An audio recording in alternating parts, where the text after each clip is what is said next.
Hello everyone, আরেকটা ছোটো video নিয়ে চলে আসলাম। গতকালকে গিয়েছিলাম হাওড়া। আমার ফ্রেন্ড কেয়া ও নতুন ফ্ল্যাট নিয়েছে, তারই গৃহপ্রবেশ ছিল। টেস্ট ছিল বলে সকাল থেকে যেতে পারিনি, গিয়েছিলাম কাজ সেরে 12টার সময়। তো আমায় যেহেতু একেবারে ডাইরেক্ট হাওড়া যেতে পারবো না একা, তাই গিয়েছিলাম ডানলপ অবধি। সেখান থেকে আমাকে নিয়ে যাওয়ার কথা ছিল প্রীতিশদার। তো ডানলপে পৌঁছে প্রীতিশদা একদম টাইম মতো চলে এসেছিলো। তো তারপরে আমরা শুরু করলাম হাওড়ার দিকে যাওয়া। ভীষণ জ্যাম ছিল রাস্তায়, আর তার সাথে ভীষণ গরম, জাস্ট ভাবনার বাইরে। অনেকটা টাইম লেগেছিলো যেতে। নর্মালি আমি আগেও গেছি, তো যতটা টাইম লেগেছে কালকে মনে একটু বেশি টাইম লেগেছিলো। যাই হোক, চলে এসেছি ওদের বাড়িতে।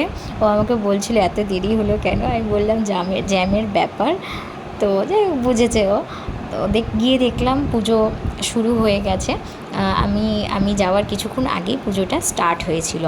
তো অনেক লোক ছিল, তাদের আর ভিডিও করা হয়নি। সবার সাথে পরিচয় হয়েছিল, তো ভিডিওর কথা মাথা দিয়েই বেরিয়ে গেছিলো।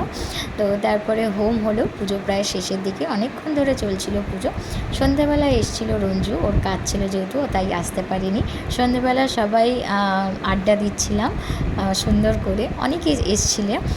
তারপরে আমরা বসলাম খেতে। মেনুতে ছিল পোলাও, তার সাথে আলুর দম, পনির ছিল, আর ছিল চাটনি, পাঁপড় আর মিষ্টি। বাট চাটনি, পাঁপড়, মিষ্টিটা আমি ভিডিও করতে ভুলে গেছি। খাওয়ার সময় ভিডিও করার কথা কালকে একদম ভুলে গেছিলাম।